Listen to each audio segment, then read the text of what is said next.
2 Chronicles 8. And it came to pass, at the end of 20 years, wherein Solomon had built the house of the Lord, and his own house, that the cities which Huram had restored to Solomon, Solomon built them, and caused the children of Israel to dwell there. And Solomon went to Hamath Zobah, and prevailed against it.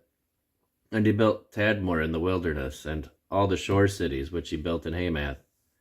And he built Beth-horon the upper, and Beth-horon the nether, fenced cities with walls, gates, and bars, and Baalath, and all the store cities that Solomon had, and all the chariot cities, and the cities of the cities of the horsemen, and all that Solomon desired to build in Jerusalem and in Lebanon, and throughout all the land of his dominion.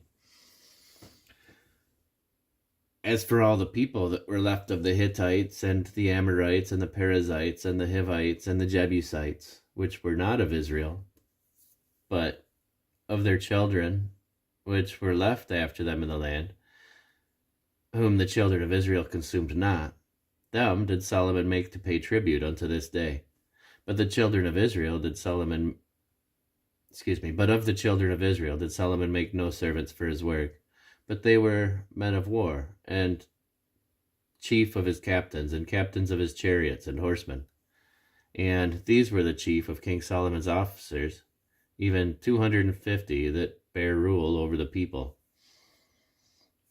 And Solomon brought up the daughter of Pharaoh out of the city of David unto the house that he had built for her. For he said, My wife shall not dwell in the house of David, king of Israel, because the places are holy whereunto the ark of the Lord hath come.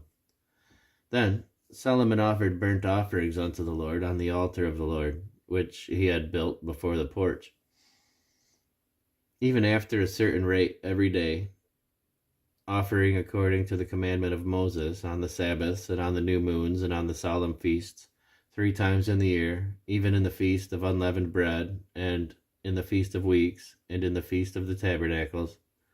And he appointed according to the order of David his father the courses of the priests to their service, and the Levites to their charges, to praise and minister before the priests, as the duty of every day required, the porters also by their courses at every gate, for so had David the man of God commanded. And they departed not from the commandment of the king unto the priests and Levites concerning any matter, or concerning the treasures. Now all the work of Solomon was prepared unto the day of the foundation of the house of the Lord, and until it was finished. So the house of the Lord was perfected. Then went Solomon to Ezion-Geber, and to Elath, and to the seaside in the land of Edom. And Huram sent him by the hands of his servants, ships, and servants that had knowledge of the sea. And they went with the servants of Solomon to Ophir, and took thence 450 talents of gold, and brought them to King Solomon.